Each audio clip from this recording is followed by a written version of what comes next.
YouTube? Welcome back to my channel. If you are new, welcome. In today's vlog, we are going to be talking about the Great Smoky Mountains in Tennessee, specifically Pigeon Forge and Gatlinburg. And I had a wonderful time, so let's get into the vlog. Okay, let's start off with Pigeon Forge.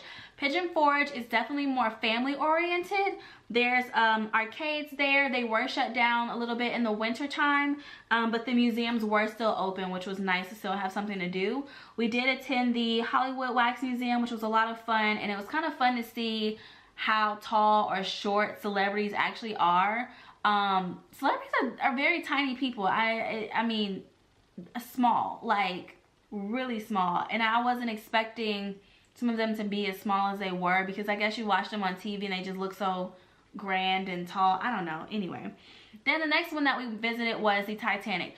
The Titanic, however, did not allow cameras, so I did want to go ahead and respect that. But everybody's in character. You get a boarding pass and a person, and then at the end you find out if you survived or if you didn't. They also have a section where the ice is, and you can put your fingers in the water to kind of get a feel for how cold the water was when the ship sank. You can also see, you know, what first class looked like and what the rooms look like. They have replicas of third class and how it was a big deal back then. And it was interesting to me that people were traveling on the Titanic not for leisure, as we think of most people who get on cruises now, but more so for a better life. They were leaving other countries to come to America. So I thought that was interesting. There's so much more to the story. It's very interactive, which is really cool. Lots to read, lots to learn. And I actually really enjoyed it. That was one of my favorite things that we did in Pigeon Forge. The thing that they have, which I thought was interesting, is pancake houses everywhere. I mean, they literally are all up and down the streets. There's the wild bear pancakes, flapjack pancakes, of course it's IHOP and Denny's, and then they had the Smoky pancake houses and cabins. I mean, pancake houses all up and down the streets of Pigeon Forge is absolutely insane. While I was there, I have to be honest and tell you guys that I was not at all impressed by the food. But there are some dinner shows that are out there that we didn't get a chance to attend. It was a little bit pricey, and we already kind of spent what we wanted to spend in this city.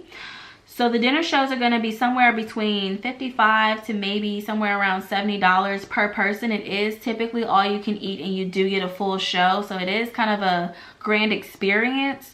I did hear that a lot of their food was voted the best. However, I can't vouch for it because we didn't attend. I only have footage of the outside of what they look like and how lit up they were and intriguing and stuff like that. And I'll talk more about the dinner shows and maybe how you can get a little bit of a discount in just a second. So next I want to move on to Gatlinburg. Gatlinburg is the second most popular place for people to get married. The first is obviously Las Vegas. So you have Pigeon Forge, that's more for families and, you know, people who kind of enjoy the arcades and the more like fun family oriented things to do, whereas Gatlinburg, it can be a little bit more centered for couples. You have the tram rides that go all the way up the top of the mountain, which are really cool, and you get the views of the cabins and all kinds of different things out there. And then once you get up to the top, if you are on the Uber tram or something like that, you get to do skiing, skateboarding, snow tubing, the mountain roller coaster. And what I like about this city is that they do adjust to each season. So we did go during the winter time, and specifically right around Valentine's Day. So there was a lot of people there and everything was open. But then also during the summer, they'll open up for water rafting, kayaking. So they do keep up with the season. So you have your summer activities that are available, and then you also have your winter activities that are available as well, which is really nice. They also had ice skating out there too. Lots of shopping, lots of different little shops, some shock shops. They were really cool. Donut shops and a lot of different homemade things, popcorn shop, and just any and everything that you could kind of imagine was out there. A lot of local shops too, which was really cool to kind of see what, you know, they had to offer and not just be some, you know, the stores that we see everywhere. It's refreshing to see something that's specific to a certain city and nice and local for the community.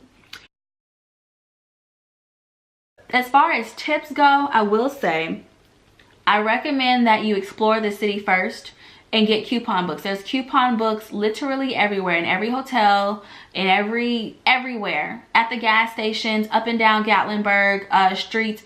You cannot go too far without seeing a coupon book. And one of the things I was running into was I was going to the experiences and then I was finding the coupon books and there were coupons for half of the stuff that I did. So don't make the mistake I did. Get you a coupon book first. It will save you not a lot of money, but I mean $2, $3 here. That's better than nothing, you know?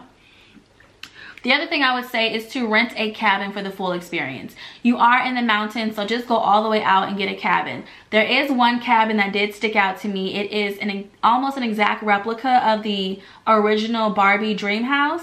And I will have a link to that cabin below if you guys want to check it out. It's like the same floor plan and everything. I think it's the only one of its kind. So that's really cool, actually. If you guys want to check that out. And then also, because I said I wasn't impressed with the food, I think you'd be better off getting a cabin anyway, kind of make your own food. Unless you want to try it, I mean, at your own risk. I wasn't impressed, and I want to build that relationship with you guys. So I'm only going to tell you guys about food that really just sticks out. If it doesn't stick out, I'm not going to vouch for it. You know, we gotta have that trust here. The other thing I would say is if you are going to driving the mountain, especially if you're from flatland, can be a challenge. You are basically going in a swivel, windy road up, and then as you go further up, the cloudier it gets. Obviously, it's called the Smoky Mountains because there's fog at the top. It's really, really pretty, but then it becomes a little bit difficult to see. By the time you get up there, you have to drive very slow. You're winding all over the place. If you get dizzy, there are spots that you can kind of veer off and park or stop and take a break. Or, I mean, if you want to stop and just get a photo, like the pictures we took were absolutely breathtaking. I mean, we were by creeks and rivers.